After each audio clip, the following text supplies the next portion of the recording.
साथियों नमस्कार। आप सब देखना शुरू कर चुके हैं बीपी सिन्हा की चौपाल।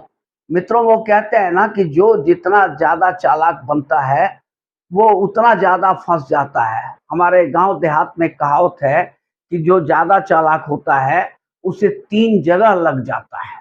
मतलब जो जितना ज्यादा चालाक बनेगा उतना ही बुरी तरह फंस जाता है।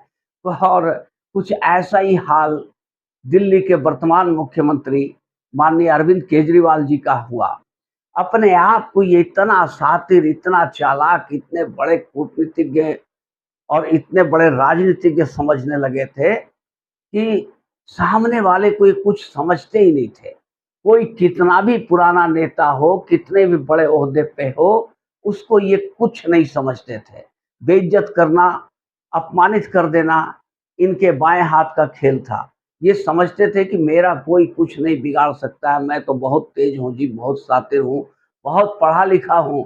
इस पॉलिटिक्स में सबसे ज़्यादा पढ़ा पढ़ा लिखा मैं ही नेता हूँ।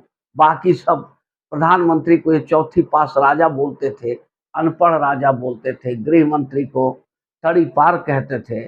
और इसके पहले इन्होंने नितिन गडकरी, अरुण जेटली, कपिल सिब्बल सबको चोर बोला और सब ने जब इन पर डिफर्मेशन केस ठोका तो सबसे जा करके अलग अलग मिल करके पैर पकड़ पकड़ करके लिखित माफीनामा दे करके इन्होंने जान छुड़ाया।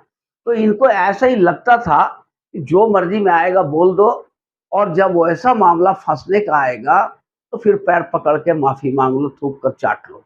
बस सीधा सा एक ही खेल ही जानते थे।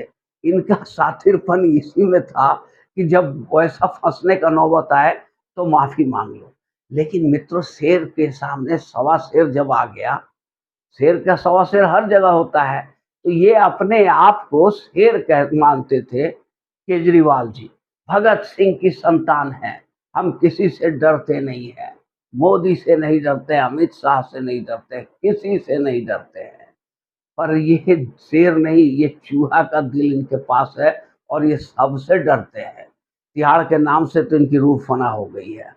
और मित्र, जब शेर के सामने सवा शेर आया, सवा शेर मतलब अमित शाह और मोदी से जब सामना हुआ, तो इनकी सारी चालाकी, सारी कूटनीति, सारी राजनीति, सारी शातिरपन धरी के धरी रह गई और ये तिहाड़ पहुंच गए।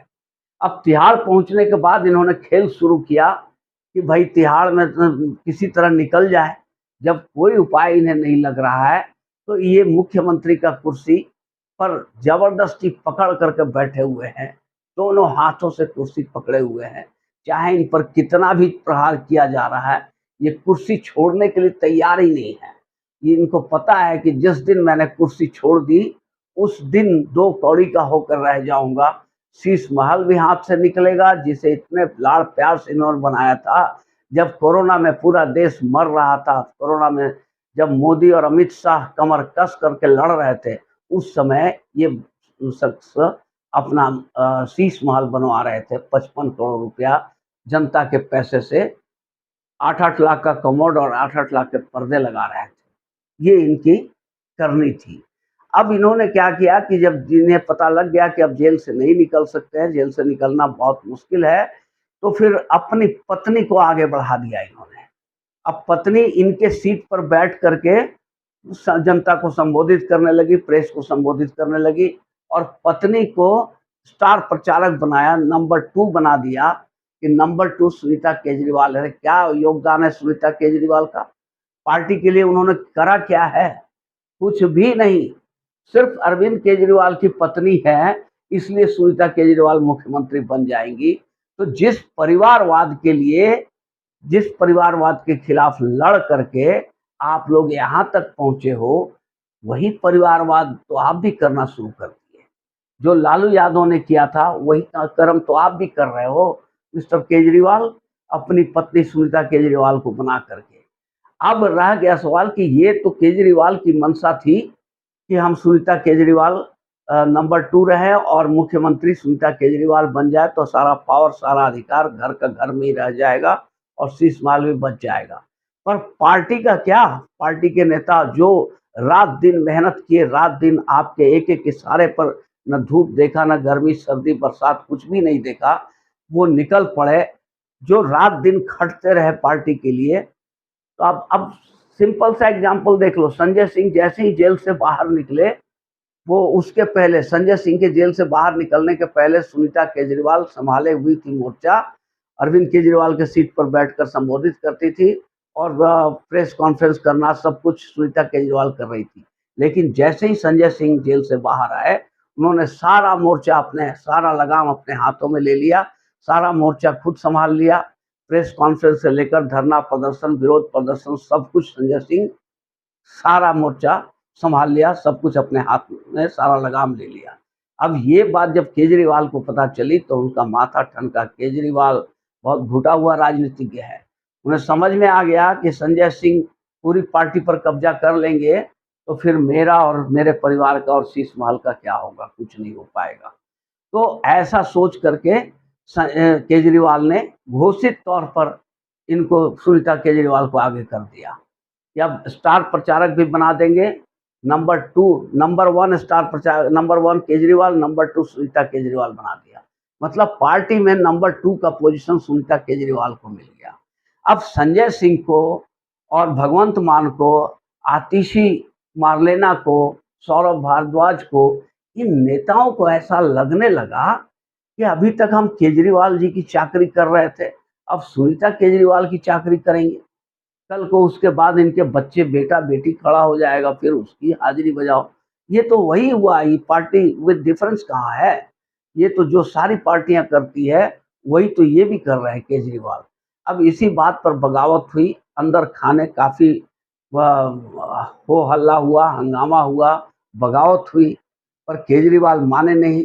केजरीवाल के सामने दूसरा ऑप्शन भी नहीं है। अगर केजरीवाल संजय सिंह को या किसी और को मुख्यमंत्री बनवा देते हैं तो यह सरासर आत्महत्या हो जाएगी, उनकी राजनीतिक पॉलिटिकल डेथ हो जाएगा। तो इसलिए केजरीवाल इस पर सहमत होने वाले नहीं है। अब अंत में क्या हुआ कि भगवंत मान, संजय सिंह, राघव चड्ढा और ये आतिशी मारलेना, सौरभ भारद्वाज, ये सारे नेता एकजुट होकर के मीटिंग किया और इन्होंने मन में ये सोचा और तय किया, बातें हुई कि अभी पहले अरविंद केजरीवाल की गुलामी कर रहे थे हम लोग, उसके बाद सुनीता केजरीवाल की करेंगे, उसके बाद इनके बच्चों की करेंगे। तो ऐसा कुछ नहीं होगा भैया, हम लोग अलग हो जाए। अब ये जो इन लोगों के अंदर सहमति बनी है आपस में, तो आप देखोगे बहुत जल्द एक नई पार्टी का गठन हो जाएगा, नई आम आदमी पार्टी। जो उसका नाम कुछ भी हो सकता है कि न्यू आम आदमी पार्टी हो जाए, या असली आम आदमी पार्टी हो जाए, या रियल आम आदमी पार्टी हो जाए, या आम आदमी पार्टी सेकुलर हो जाए, कुछ भी एक सेकुलर का पूछ लगा दिया जाए, कुछ भी हो। लेकिन अरविंद केजरीवाल का हाल उद्धव ठाकरे वाला होने जा रहा है, निश्चित रूप से होगा। उद्धव उद्धव ठाकरे अपने बेटे अभिषेक के वजह से इस दुर्दशा को प्राप्त हुए और केजरीवाल अपनी पत्नी सुनीता केजरीवाल के वजह से इसी दुर्दशा को प्राप्त होंगे। साथियों, अगर ये वीडियो अच्छी लगी हो तो एक लाइक और चैनल को सब्सक्राइब जरूर कर देंगे। धन्यवाद।